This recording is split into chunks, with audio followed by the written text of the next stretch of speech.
ভাই একটা বাংলা খাতা দেন।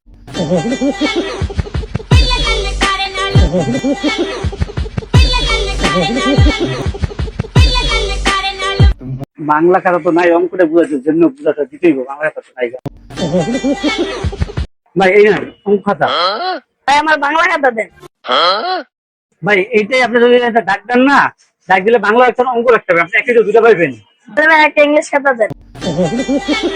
ভাই আপনি এটা আটা দাগ দিবেন না, প্রথমে একটা রাখতে বাংলা হইব, পরে মাঝখানে একটা দিলে এটা ইংলিশ হতে হবে। আপনি একই তো তিনটা যেতেছেন গা, আপনার বাংলা দরকার নাই, ইংলিশ দরকার নেই গা। অঙ্ক নিলে বাংলা অঙ্ক ইংলিশ তিনটা যেতে একটা ভিতরে। আচ্ছা ভাই কত?